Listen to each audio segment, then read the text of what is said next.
자, 그러면 페이지 85쪽 내려가 보시면 알아두기 1번 서사관례 개념과 특성을 한번 간단하게 살펴보도록 하겠습니다.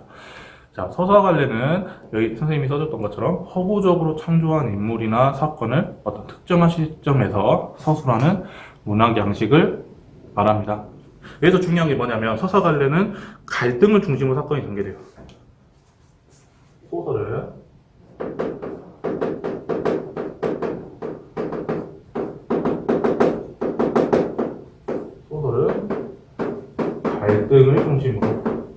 갈등을 중심으로 이야기가 전개가 된다. 그래서 이때 작가가 내세운 서술자가 사건의 전개 과정을 독자한테 전달을 한다. 서술자가 있습니다. 서술자. 근데 이 서술자가 누구냐에 따라서 이제 소설의 시점이 각각 바뀌는 거죠.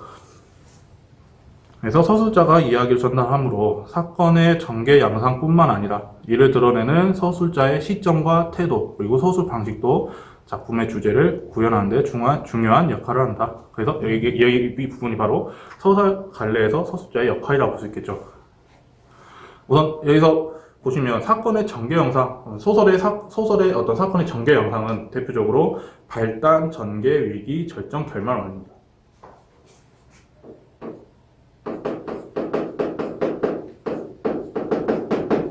사건의 전개는 발단, 전개, 위기, 절정, 결말 이 5단계로 나뉘는데 이제 다음 강의에서 선생님하고 직접 아웃펠리 부도남 사내 내용 정리할 때 그때 자세하게 다루도록 하겠습니다. 그래서 한국 문학의 서사관례에는 신화, 전설, 민담, 고전소설, 신소설, 현대소설 등이 있다. 이제 우리가 배울 건 현대소설이죠. 자, 이제 중요한 게 나오는데 알아두기 2번 소설의 구성요소와 형상화 방법입니다. 우선 소설의 구성요소는 크게 3가지를 여러분들이 알고 있으면 대부분의 작품 내용을 이해하는 데는 크게 무리가 없어요.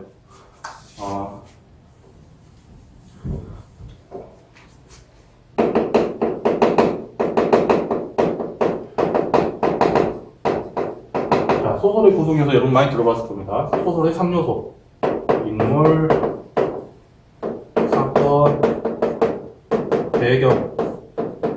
여러분들이 소설을 읽을 때 이 3가지를 잘 파악을 하시면 대부분의 내용은 쉽게 여러분들이 이해하시면서 소설을 읽을 수가 있습니다. 자, 우선 인물 정리할 때 보면 인물은 말 그대로 소설에 나타난 인물들, 등장인물. 그리고 이 인물들이 소설 속에서 어떻게 성격을 드러내냐, 등장인물의 성격까지 여러분들이 파악을 하시면서 읽으시면 됩니다. 그 다음에 사건은 말 그대로 소설 속에서 인물들 간의 어떤 갈등 상황과 그 갈등으로 인해 펼쳐지는 일련의 어떤 사건들. 소설 속 인물들의 행동, 주로 어떤 인물들 간의 어떤 행동과 어떤 갈등 관계에서 이런 소설의 사건이 펼쳐지죠. 자, 그리고 마지막으로 배경. 배경 크게 2가지가 있습니다. 시간적 배경과 그 다음에 공간적 배경.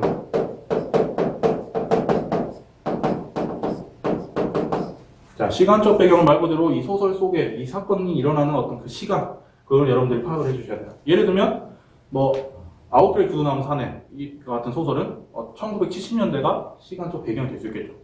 그리고 그 다음에 공간적 배경은 그 사건이 펼쳐져 있는 어떤 이야기가 전개되는 그 공간. 예를 들면, 아웃펠리 부도남 사내 같은 경우는 서울 근교 도시, 서울 근교 동네, 이런 식으로 공간적 배경은 여러분들이 이해를 하시면 될 것 같아요. 배경은 이 2개만 여러분들이 짚으면서 소설을 읽으시면 될 것 같아요.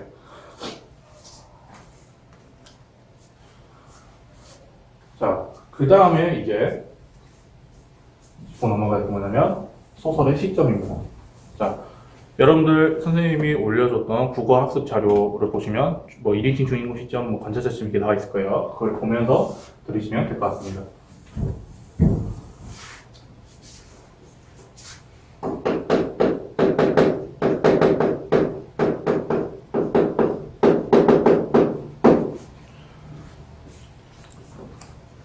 자, 소설의 시점 보시면 크게 네 가지가 있어요. 소설의 시점은 1인칭 주인공 시점이 있고, 그 다음에 1인칭 관찰자 시점, 그 다음에 3인칭 관찰자 시점, 관찰자 시점, 그 다음에 전지적 작가 시점, 이렇게 네 가지가 있습니다. 자, 3인칭 관찰자 시점은 작가 관찰자 시점이라고 하죠. 작가 관찰자 시점, 이 시점은 빼도록 하겠습니다. 자, 우선 선생님 이거를 그림으로 한번 설명을 해보도록 할게요. 그림으로.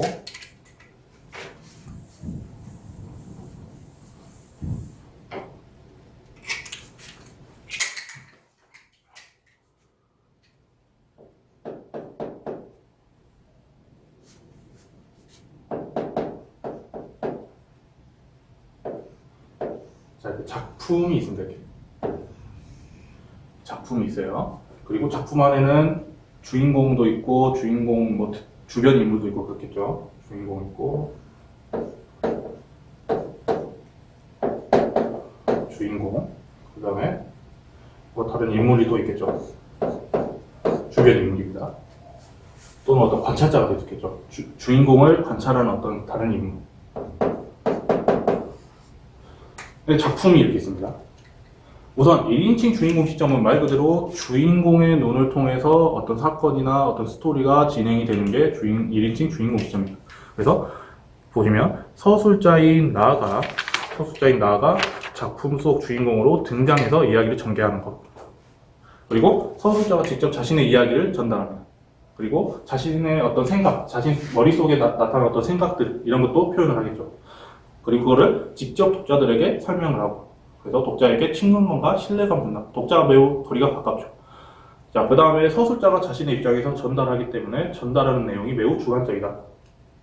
그냥 주인공이 주인공의 입장에서 어떤 사건에 대해 설명을 하기 때문에 주인공의 주관이 들어갈 수밖에 없는 거죠. 그래서 자신의 입장에서 전달 때문에 전달하는 내용이 주관적이다. 그래서 이상 날개 보시면 여러분들이 여기서 표시해야 될 게 나는 어디까지든지 내 방이 집이 아니다. 집은 없다. 마음에 들었다. 방 안의 기온은 내 체온을 위하여 쾌적하였고 어쩌고저쩌고 나타나는데, 여기서 말하는 사람이 누구예요? 바로 나죠. 바로 주인공이 자신의 생각을 이렇게 이야기를 하는 겁니다. 이게 바로 1인칭 주인공 시점이죠. 그 다음에 이제 1인칭 관찰자 시점은 뭐냐? 작품 속 주변 인물인 나가 누구를 관찰하면서 주인공을 관찰하면서 이야기를 전달합니다. 그래서 작품 속에 같이 있긴 해요. 주인공과. 근데 자기가 주인공이 아니라 주인공 따로 있어요. 주인공 따로 있고 관찰자가 주인공을 관찰하는 거죠. 이 사람이 어떻게 행동을 했는지, 쟤가 어떻게 행동한다, 쟤 마음이 어떨 것 같다, 이런 식으로. 그래서 보시면 나는 관찰자이기 때문에 주인공의 내면은 제한적으로 전한다. 얘랑 다른 사람들, 타인이죠. 그렇기 때문에 얘의 생각을 정확히는 알 수가 없죠. 추측은 할 수 있겠지만 정확하게 이 사람의, 이 주인공의 생각을 얘가 정확하게 우리에게 전달할 수는 없죠. 그렇기 때문에 제한적으로 주인공의 내면을 추측한다거나 그럴 수 있고, 좀 더 객관적으로 주인공을 바라볼 수 있다는 거죠. 그래서 보시면 주요 수업 사랑과 손님과 어머니라는 소설을 보시면, 나는 그 아저씨가 어떤 사람인지 몰랐으나 첫날부터 내게는 꼭 고맙게 보고, 보시면 여기서 나는 주인공이 아니에요. 주인공 따로 있습니다. 바로 이 소설의 주인공은 아저씨라는 인물이에요. 그 아저씨라는 인물을 어린 소년인 나가 계속 관찰합니다. 어머니와 아저씨 간의 어떤 관계를 계속 어린아이인 나의 눈으로 계속 관찰을 하게 해요. 그래서 그 어머니와 아저씨와의 어떤 그 미묘한 어떤 관계를 이 아이의 입으로, 관찰자인 나의 입으로 표현하게끔 이렇게 설정을 한 게 바로 이 1인칭 관찰자 시점입니다. 그 다음에 아래 보면 3인칭 관찰자 시점이 나오죠. 작가 관찰자 시점. 이 작가 관찰자 시점은 작품 밖에 있어요. 관찰자가.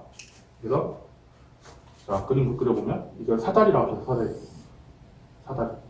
그리고 이 사다리 위에 다른 관찰자가 있는 거예요. 이렇게 사다리 타고 이게 뭐 쌍안경 같은 걸로 이게 관찰하는 거죠. 이런 식으로 작품 밖에서 작품 안을 들여다보는 겁니다. 그래서 작품 밖에 있는 서술자가 인물의 행동이나 사건을 자신의 어떤 주관을 담지는 않아요. 그냥 본 거 그대로 독자들에게 전달하는 겁니다. 이게 바로 작가 관찰자 시점이에요. 그래서 사건에 대한 해설이나 평가 없이 있는 그대로 서술한다 그러죠. 있는 그대로 서술함으로 독자는 이 작품 안에 있는 이 인물들의 생각을 알 수 없어요. 매우 궁금하겠죠. 그래서 궁금하니까 상상을 하겠죠. 얘는 어떤 생각을 할 것이다, 어떤 생각을 할 것이다, 어떤 내용이 펼쳐질 것이다. 이것처럼 독자의 어떤 상상력을 끌어내는 거예요. 그래서 독자가 인물의 심리를 상상하면서 읽을 수 있다는 특징이 있습니다. 여기 보시면 김동인의 감자 보시면 복녀가 주인공인데 이 소설에 복녀는 원래 가난을 하다마는 정직한 농가에서 규칙 있게 자라난 처녀였었다. 어떤 사실을 계속 설명을 해요. 선비은 농민으로부터 떨어지자부터 없어졌다. 하나 그런 어딘지 모르지만 딴 농민보다는 좀 똑똑하고 엄한 가율인 그의 집에 그냥 남아 있었다. 그래서 어떤 복녀라는 주인공의 어떤 상황, 배경 이런 것들을 그냥 설명을 합니다. 어떤 복녀의 내면이나 복녀의 어떤 생각을 표현하진 않아요. 그냥 있는 그대로 복녀를 관찰하고 복녀의 어떤 배경과 어떤 복녀를 둘러싼 사건을 그냥 우리에게 설명만 합니다. 그 다음에 마지막으로 전지적 작가 시점입니다. 전지적 작가 시점은 작품 밖에 있는 서술자가 전지전능한 신처럼 인물의 행동과 대화는 물론 심리까지 서술합니다. 자, 얘는 이 관찰자는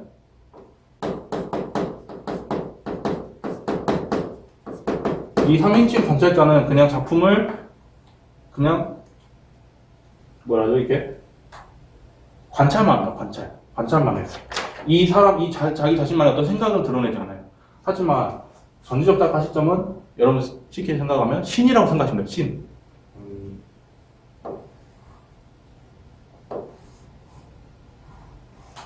그림 선생님 잘 그리지 못하지만 자, 신입니다. 신이 직접 이렇게 관찰하는 거예요. 작품을 관찰을 하는데 그냥 이 사람처럼 관찰만 하는 것이 아니라 신이기 때문에 모든 걸 다 알고 있어요. 이 작품에 드러나는 주인공의 심리, 주인공의 생각 또는 다른 주변 인물의 생각 이런 것들까지 얘는 신이기 때문에 다 알 수 있습니다. 그래서 작품 안의 인물들의 어떤 내면 심리까지 표현을 이제 우리에게 설명을 해줄 수 있는 거죠. 그래서 작품 밖에 있는 서술자가 전지전능한 신처럼 인물의 행동과 대화 또는 왜 얘가 이렇게 행동했는지 얘의 생각 이런 이 등장인물의 생각까지 이렇게 서술하는 거죠. 그 다음에 서술자가 인물의 삶의 모습을 총체로 드러냈었다. 이 신이기 때문에 모든 걸 다 알고 있기 때문에 이 사람의 이 주인공의 어떤 성장 배경 또는 뭐 이런 것들까지 다 알 수 있고 어떤 이 주인공의 삶의 전반적인 모습을 다 하나하나 꿰뚫고 있다는 거죠. 그 다음에 독자의 상상력을 제한할 수 있다. 이게 무슨 말이냐? 자, 관찰자 시점에서는 그냥 얘네들이 관찰한 내용을 우리에게 설명을 해주기 때문에 우리는 상상하고 예상해 볼 수밖에 없습니다. 작품의 어떤 내용에 대해서. 하지만 얘는 이 전지적 작가 시점에서는 다 가르쳐줘 버려요. 작품의 어떤 세세한 내용, 이 주인공의 내면 심리, 어떤 행동 이런 것까지 싹 다 가르쳐줘 버리기 때문에 우리는 독자로서 상상할 거리가 없는 겁니다. 다 얘가 가르쳐줘 버리기 때문에. 그래서 전지적 작가 시점에서는 독자의 상상력을 제한할 수 있다. 보시면 여러분들 많이 아는 소설이죠. 현진건의 운수 좋은 날 보시면 오라질년 조랑복은 할 수가 없어 어쩌고저쩌고 왜 눈을 바로 뜨지 못해 김천지가 하는 말이죠. 이렇게 아내에게 폭언을 쏟아붓죠. 하고 앓는 이의 뺨을 한번 후려갔다. 혹든 눈은 조금 비루해졌건만 이슬이 맺히었다. 김천지의 눈시에도 뜨끈뜨끈하였다. 환자가 그러고도 먹는 데는 물리지 않았다. 사흘전부터 설렁탕 국물이 마시고 싶다고 남편을 졸랐다. 이런 오라질년 조밥도 못 먹는 년이 설렁탕은 또 처먹고 지랄병하게 야단을 쳐보았건만 못 사주는 마음이 시원치는 않았다. 자, 여기서 나타나죠. 못 사주는 마음이 시원치는 않았다라는, 그러니까 김천지가 매우 가난한 그 인력거꾼이죠. 인력거꾼인데 아내가 매우 아파요. 근데 아내가 설렁탕을 먹고 싶다고 하는데 돈이 없습니다. 돈이 없어서 아내에게 설렁탕을 못 사주고 있어요. 그래서 아내는 설렁탕을 먹고 싶다고 하지만 설렁탕을 사주지 못하는 그 김천지의 어떤 미안한 마음이 직접 설명이 되어 있죠. 이런 게 바로 전지적 작가 시점입니다. 그래서 우선 이렇게 소설의 시점까지 우리가 같이 공부를 해봤고, 이제 여러분들 다음 시간에 해야 될 게 뭐냐면, 이제 직접 아홉 켤레 구두나무 사내라는 소설 한번 읽어보고, 선생님이 이 소설과 관련된 어떤 분석 틀이 있습니다. 작품 분석 틀을 올려드릴 테니까 그 작품 분석 틀을 한번 채워보시고, 같이 선생님과 같이 이 아홉 켤레 구두나무 사내라는 소설에 대한 어떤 특징과 내용을 같이 분석해 보도록 하겠습니다. 자, 수고 많으셨습니다.